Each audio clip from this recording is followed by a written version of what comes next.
우리는 이 시대의 위기 앞에서 하나님의 부흥만이 위기를 살리는 하나님의 방법이다라는 사실에 대해서 확신하고 어떻게 우리는 이 부흥을 위하여 기도할 것인가, 기도의 여러 가지 일들에 대해서 생각하는 가운데 있습니다.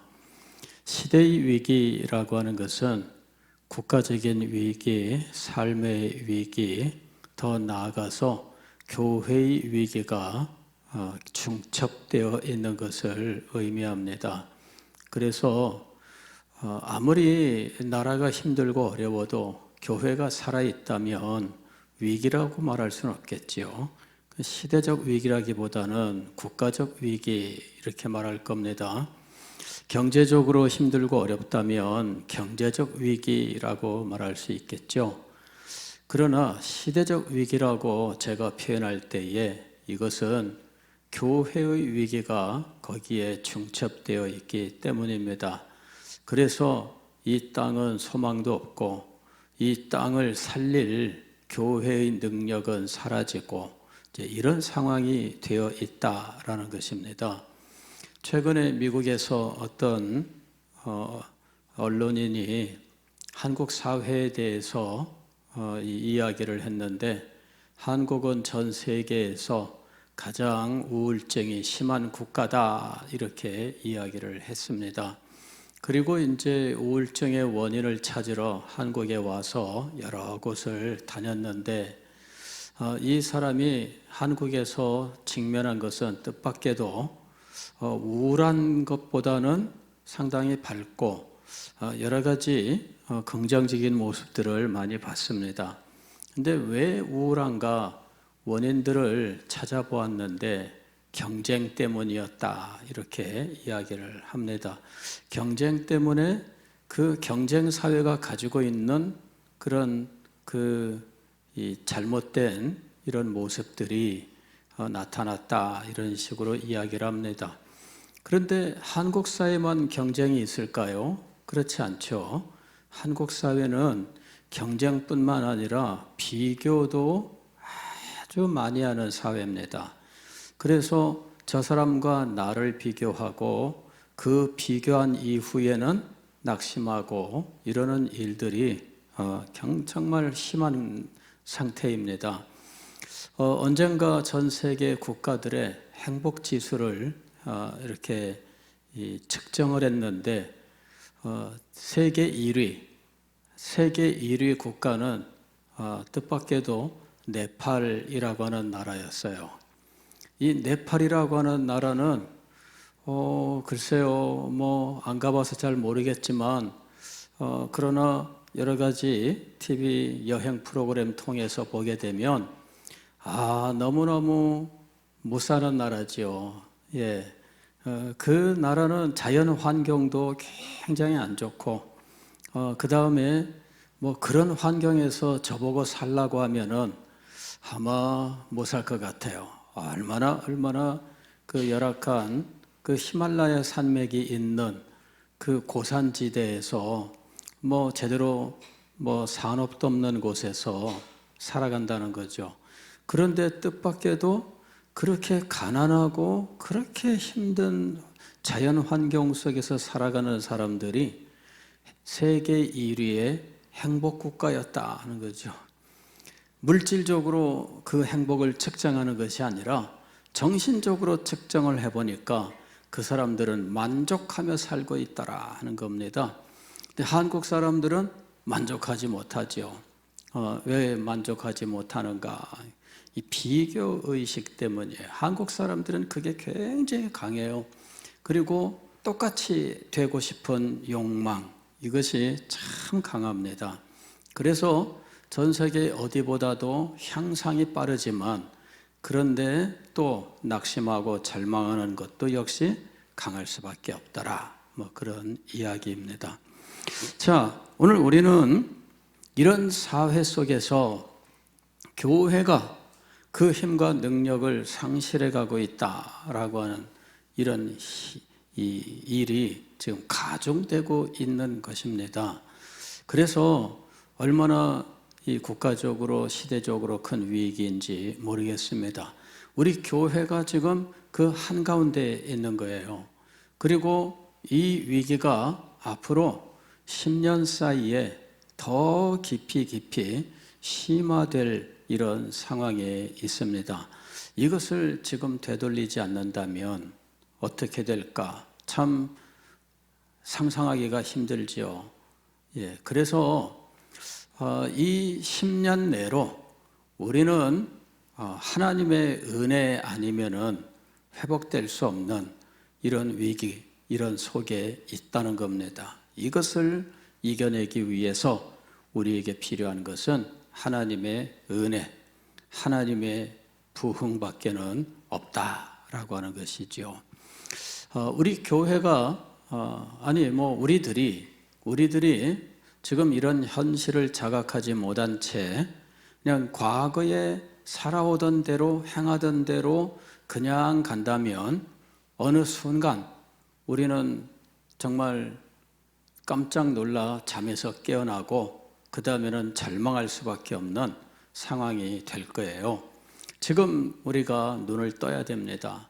그리고 지금 우리들은 새로워져야 돼요. 변화되어야 됩니다.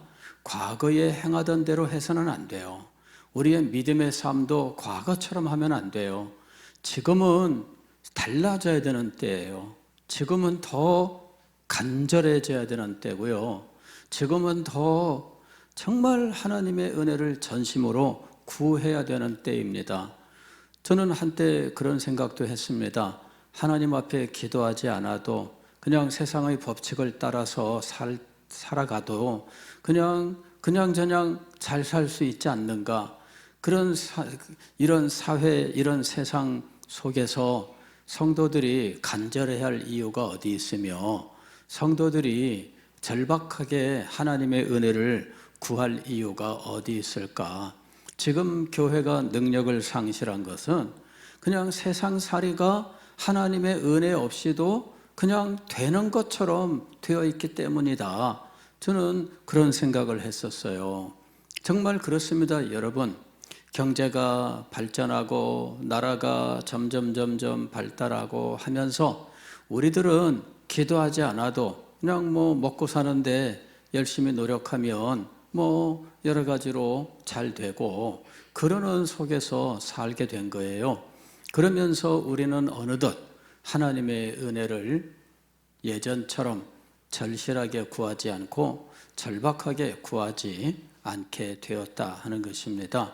그런데 지금 와서는 그런 법칙대로 살 수 없는 환경이 되어가고 있어요. 경제적으로나 여러 가지 면에서 점점 힘들고 어려운 이런 상황이 계속되고 있고 그 다음에 벌써 언제부턴가 경제가 어렵습니다 라는 이런 이야기들이 그냥 아마 한 20년 동안 떠나지 않고 계속 있는 것 같아요. 매년 전망은 더 어려울 거다, 더 어려울 거다. 그러면서 지금까지 왔어요. 그런데 우리는 마치 엄살 피우는 것처럼 더 어렵다 그러는데 그냥 살만하고 더 어렵다고는 하는데 더 잘 쓰고 살고 있거든요. 굉장히 이상한 이런 상황 속에 우리가 지금 처해 있습니다. 그리스도인들은 이런 환경 속에서 그들의 믿음이 점점 쇠하여지고 잠든 이런 상황으로 변해가고 있는 겁니다. 교회에 대해서도 낙관하고 있습니다. 제가 아무리 시대적 위기를 말씀을 드려도 성도들은 실감하지 못합니다. 그러나 여러분, 제가 지금 과장하고 있는 것이 아닙니다. 이것은 현실이고요. 이 문제는 굉장히 심각한 상황입니다. 지금 우리가 변하지 않으면은 얼마 후에는 정말 우리가 피눈물을 흘려야 되는 상황이 벌어질 거다라는 것입니다. 여러분 보세요. 다음 세대에 대해서 경고를 한 지가 언제부터입니까? 성도 여러분들도 다음 세대 문제를 중요하게 생각하고 기도 안 한 건 아니지만, 그러나 제가 다음 세대 문제를 붙들고 10년 동안 이야기를 했는데 10년 사이에 여러분의 가정의 자녀들의 믿음을 보세요. 10년 사이에 여러분의 가정의 자녀들의 믿음이 어떻게 변해갔는가를 보세요. 이게 위기입니다. 저는 우리 교회 성도들의 가정의 자녀들 믿음을 보면서 제가 굉장히 고통스러워합니다. 직접적으로 개개인의 집안을 얘기하면 이것은 굉장히 또 많은 어려움이 있기 때문에 제가 말씀을 못 드립니다. 가슴으로는 아파하고 있어요. 성도 가정 한 사람 한 사람 가정들 볼 때마다 자녀들이 10년 전이나 지금 비교할 때 자녀들이 10년 사이에 성장했지만 지금 현재 믿음은 어떤가 하는 거예요. 여러분, 위기는 앞으로 오는 것이 아니라 이미 와 있어요. 우리 교회 성도들의 가정에 이미 와 있습니다. 여러분, 자녀들 생각해 보세요. 그냥 덮고 넘어갈 문제가 아니에요. 지금 여러분의 가정의 자녀들이 불신자가 되어 있잖아요. 그냥 이거를 우리가 모른 체하고 덮고 있을 뿐이지 불신자가 된 가정들이 너무 많아요. 그것을 제가 말도 못하고 가슴에 품고 얼마나 고통스러워하는지 아세요? 정말 피눈물 나는 문제입니다, 이것이.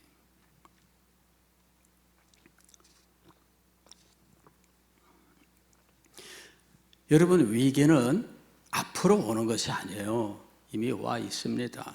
이미 와 있어요. 저는 우리 교회를 보면서 각 가정의 자녀들 한 사람 한 사람의 영적 상태를 제가 정확하게 알지는 못합니다. 왜냐하면 못 만난 아이들이 많아요. 10년 사이에 못 만난 사람들이 많아요. 그 얘기는 뭐냐면은 제가 만날 수 없다는 말은 뭐예요? 부산에 안 있고 다른 데 가 있기 때문에 못 만나는 것 이유도 있겠지요.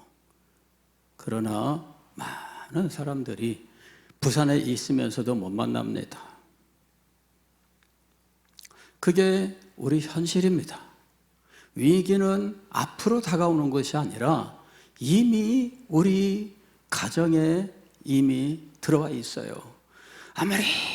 아무리 자녀 양육, 믿음으로 자녀를 양육하는 문제에 대해서, 다음 세대 문제에 대해서 그렇게 이야기했지만 저도 그렇고 여러분도 그렇고 어떻게 해야 되는지 그냥 제대로 대처하지 못하고 오늘까지 오게 된 거예요.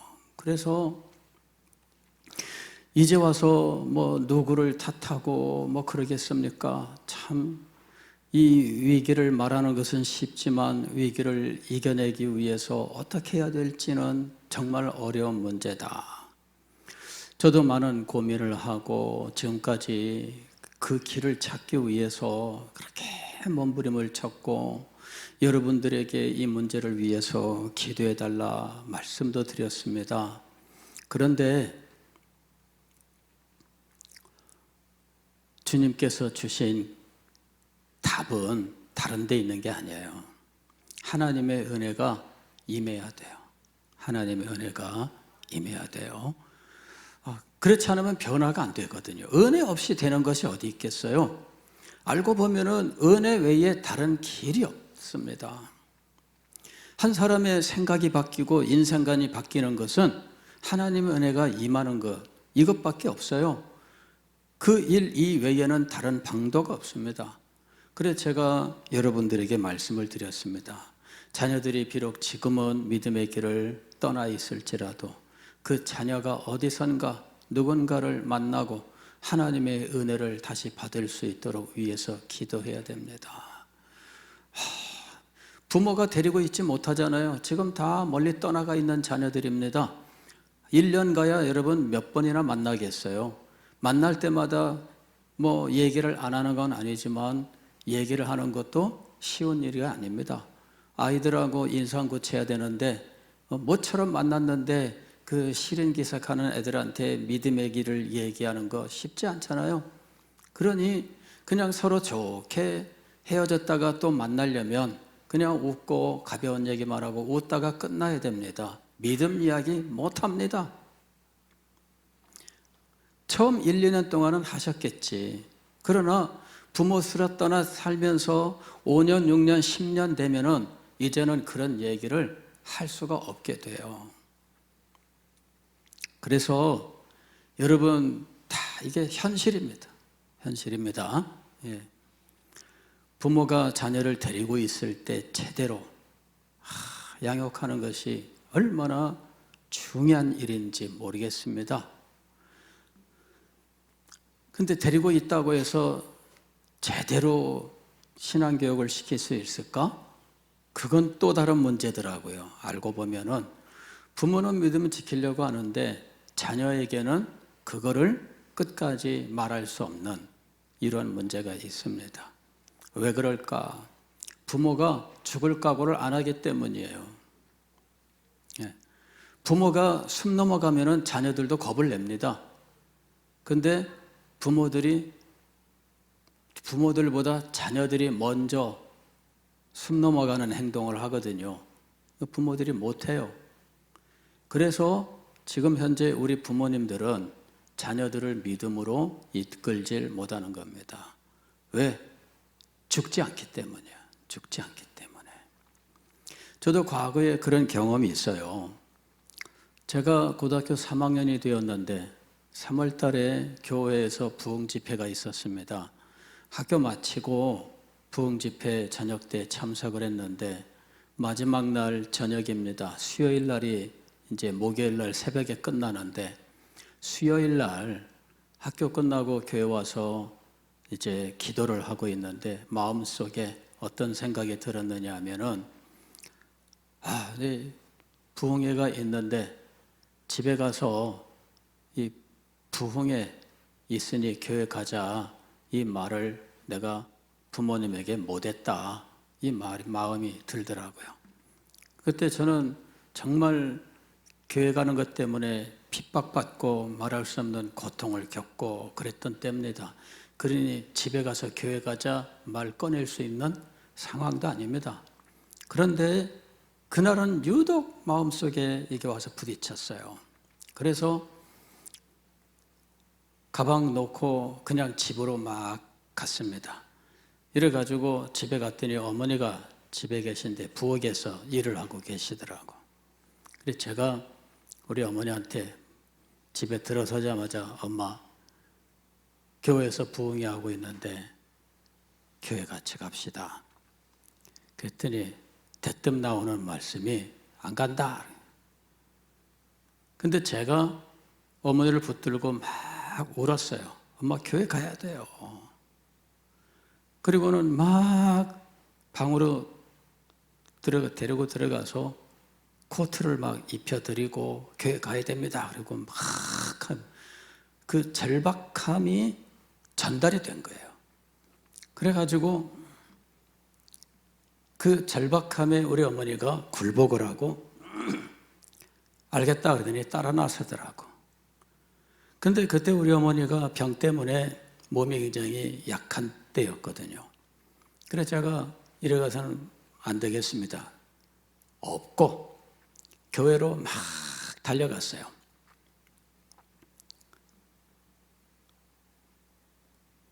그래갖고 교회 가서 우리 장로님한테 장로님 우리 어머니 모시고 왔는데 예배 끝나고 이 강사 목사님한테 우리 어머니 기도 좀 해주면 좋겠습니다. 그날 기도를 받았어요. 그리고는 우리 어머니 교회로 모셔놓고 제가 세례를 받은 겁니다. 예. 제가 세례를 안 받고 미루고 있었어요. 나 혼자 집에서 아무도 안 믿는데 나 혼자 세례 받으면 되겠나 뭐 이런 생각 때문에 세례를 미루고 있었습니다.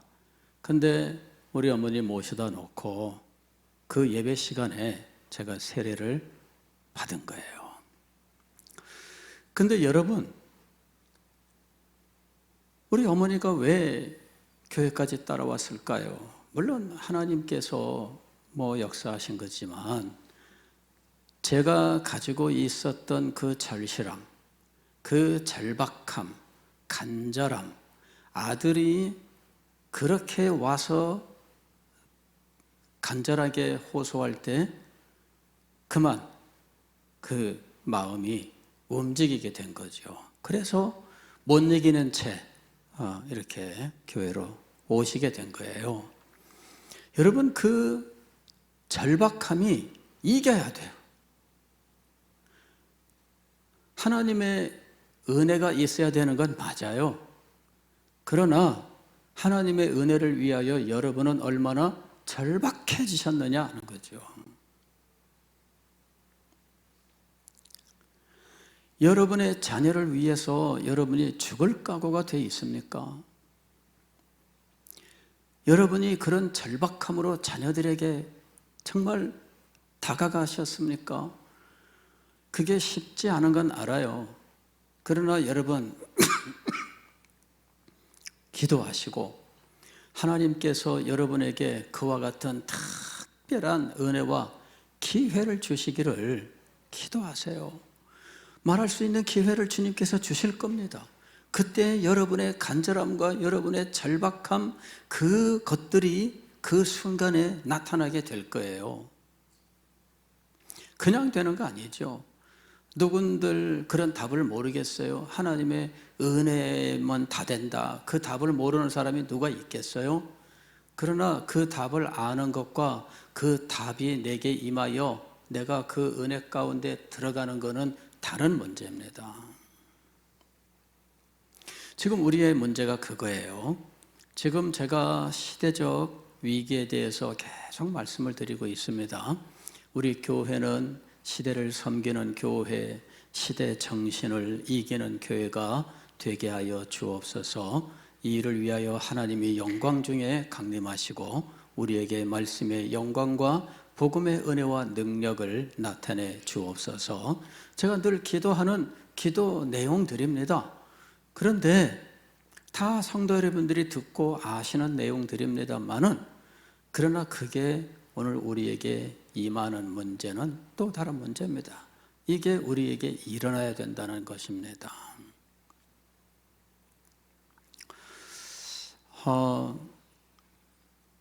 정말 하나님의 은혜가 우리에게 임해야 됩니다. 이 시대를 이기기 위해서.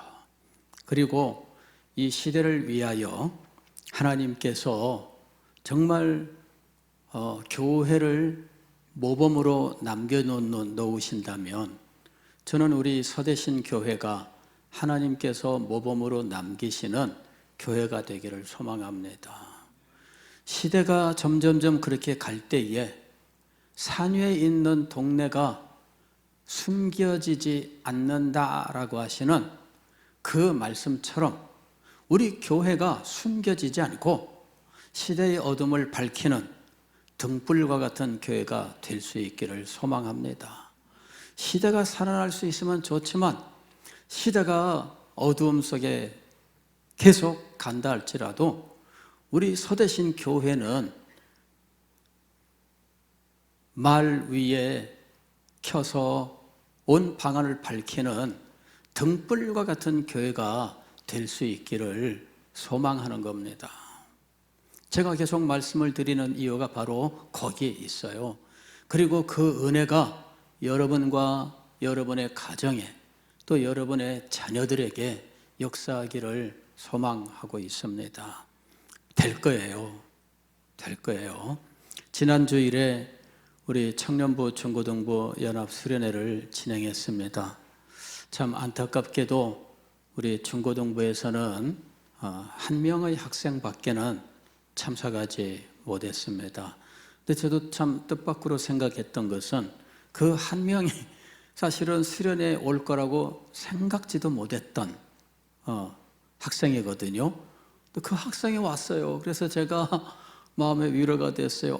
그래, 야, 너 정말 상상도 못했는데 네가 와 있구나.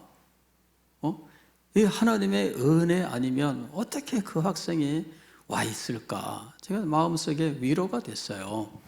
제가 학생들, 청년들에게 당부했습니다. 여러분들은 교회를 떠나면 안 됩니다. 그러면서 주일 예배를 빠지면 안 된다. 이걸 제가 그렇게 강조를 했습니다. 그리고 여러분 결심하세요. 그랬더니 제가 딱 앞에서 얼굴들을 보니까 다 아멘. 다 같이 아멘 하더라고. 이 중고등부 이 친구한테도 제가 물어봤어요. 아멘 대답하더라고. 대답한 대로 할지는 모르겠습니다. 그러나 이제는 네가 대답했지 않느냐 이렇게 말할 수가 있습니다. 여러분 예배 빠지는 것을 용납하면 안 돼요. 예배 빠지는 것을 용납하면 안 돼요. 근데 너무 쉽게 부모들이 그거를 용납해요. 그게 무너지는 겁니다. 그게 무너지는 거예요. 제가 우리 교회의 성도들, 가정, 자녀들 20여 년 동안 보았습니다. 어디서 무너지는가? 예배 빠지는 것을 부모들이 용납할 때, 그리고 그것을 부모들이 오히려 변명해 줄 때 무너지는 거였어요. 부모들은 자녀들이 교회 안 나오면 그거를 좋게 포장해 주려고 합니다. 목사님한테 흉 안 잡히기 위해서. 그렇게 하면 안 돼요. 목사에게 솔직하게 털어놓고 기도를 부탁했어야 되죠. 근데 늘 변명을 해줍니다. 부모들이 변명을 해줘요. 그러면 목사는 그 변명을 듣고 그냥 넘어가야지. 그거를 또 꼬치꼬치 깨서 제가 무슨 수사관입니까? 그럴 수 없잖아요. 그냥 넘어가는 겁니다.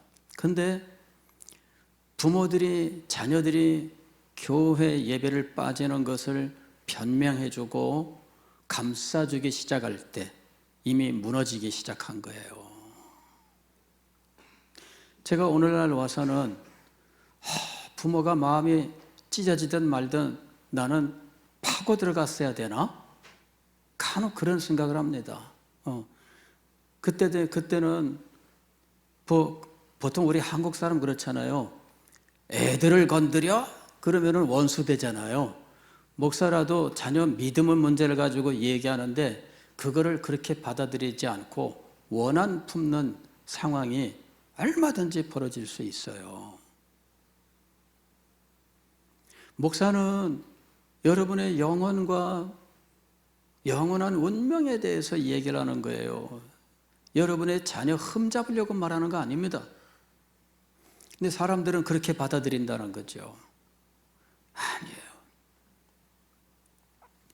자녀들이 주의를 지키지 않을 때, 예배를 빠질 때 변명해주고 그거를 감싸주면서 여러분 자녀들을 버리는 거였어요.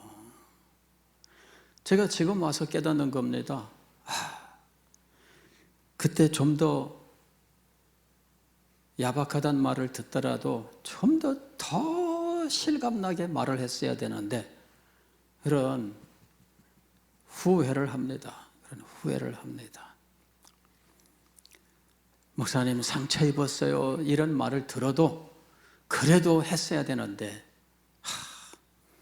상처 입었다는 말 안 듣기 위해서 얼마나 순화시켜 말을 해왔는지 상처 입었다는 사람들 두려워하지 않았어야 되는데 근데 성도들은 상처 입었다는 사람들 나오면 그 사람보다 옆에 있는 사람들이 목사한테 와서 얼마나들 해대는지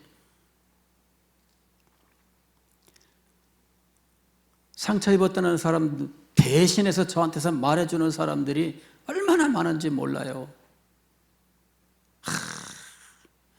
뭐 하자는 거예요? 목사 보고 그 말 하지 말라는 거죠. 목사가 말하지 않으면 뭐 해요? 목사가 말하지 않으면 뭐 하냐고요? 점잖게 말하면 될까요? 성도들은 그렇게 말해서 아무도 상처받지 않기를 원하는 그런 어떤 생각이 있는지 모르겠습니다만은 상처 안 받는 말씀에 능력 있는 말씀이 있나요? 상처받았다는 말은 믿음이 없다는 말입니다. 그게 어떤 사람한테는 하나님께 회개하면서 은혜를 회복하는 메시지가 되고 어떤 사람한테는 똑같은 말이 시험거리가 되는 거예요. 차이는 뭐예요? 믿음이에요. 그래서 시험받은 사람에게 오히려 그 믿음을 지적을 해줘야 되는 것이 맞습니다. 목사가 말했기 때문에라고 생각하시면 안 돼요. 주님께서 그 말을 하게 하셨다고 믿어야 돼요.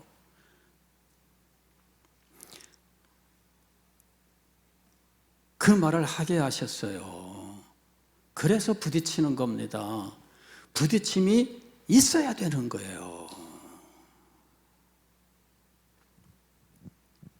부딪힘이 없는 말씀은 여러분 자극이 되지 않고 평안하다 평안하다 그 생각만 키워줍니다. 평안하다 평안하다 할 때에 무엇이 찾아온다 그랬습니까? 가만히 멸망이 찾아오는 거예요. 평안하다 평안하다 안심하고 잠들 때 멸망이 찾아오는 거예요. 그래서 자극이 있어야 돼요. 찔림이 있어야 돼요. 그런데 찔림이 있을 때 하나님 앞에 나아가지 않고 원망의 자리로 나가는 분들이 있는 거예요. 자, 오늘 우리는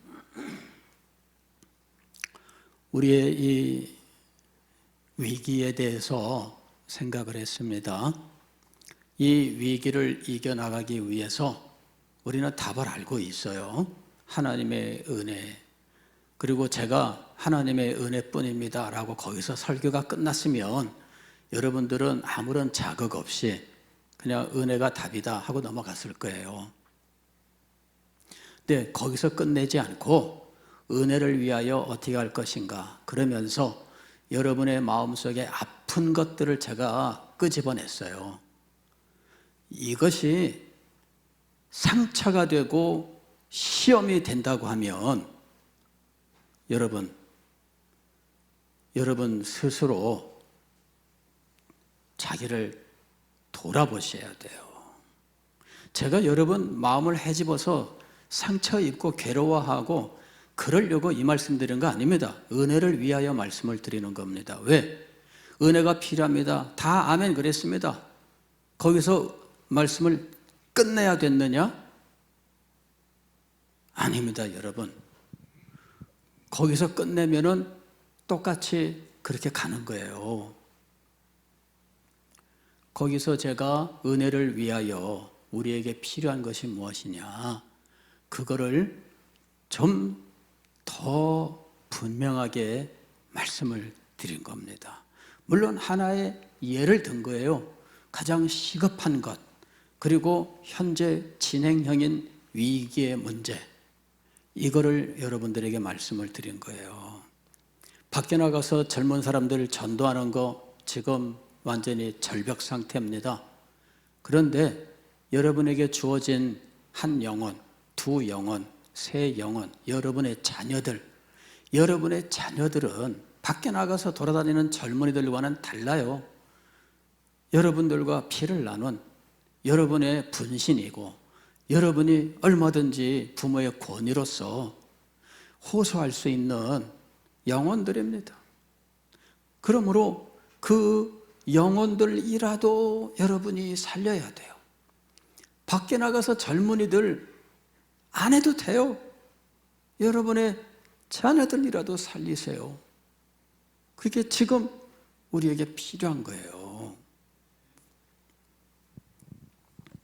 오늘 밤에 주님께서 합심하여 기도하라 하고 말씀하셨습니다.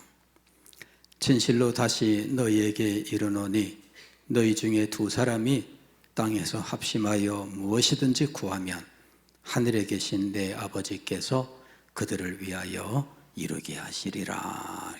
두 사람 합심하여라고 했는데, 이 합심하다라는 이 원어는 이 심포네오라고 하는 말입니다. 심포네오. 그런데 여기에 이 포네오라고 하는 것은 소리예요, 소리.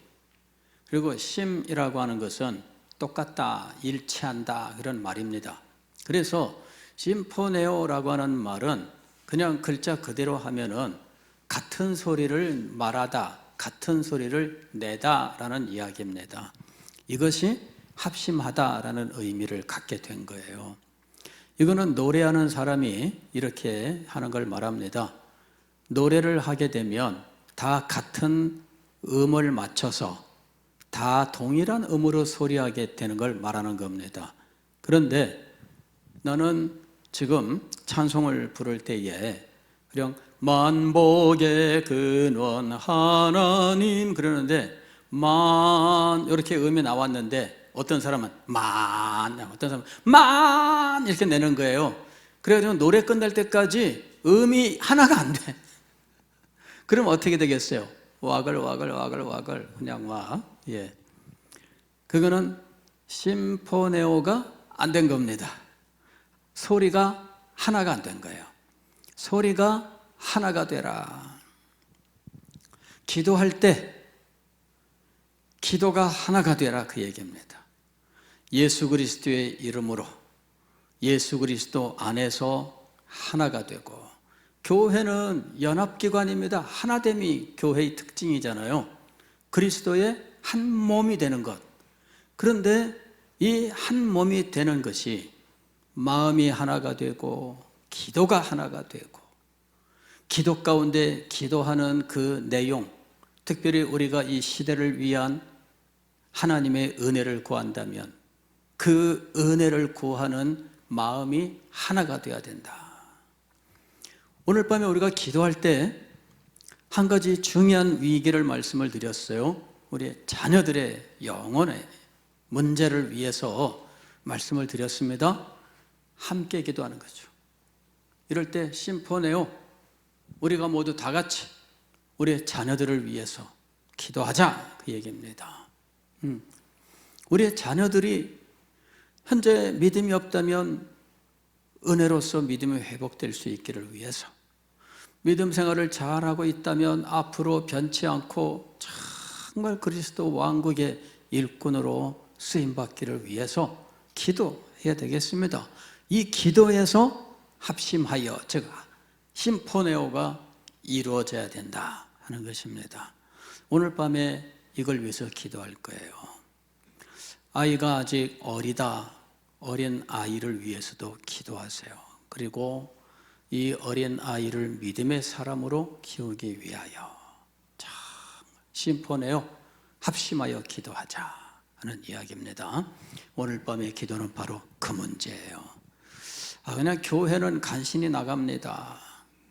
간신히 나가는 것 같고 안 돼요. 이 시대가 어떤 시대입니까? 믿음의 사람으로 능력 있게 세워져야 되죠. 그런 사람이 되어야 됩니다. 그렇게 해서 정말 우리 교회가 자녀들을 하나님께 돌려받고, 그리고 이 시대의 위기 속에서 산 위에 있는 동네처럼 혹은 말 위에 세워 올려놓은 등불처럼 빛나는 교회, 또 여러분의 가정이 되시기를 주의 이름으로 축원합니다.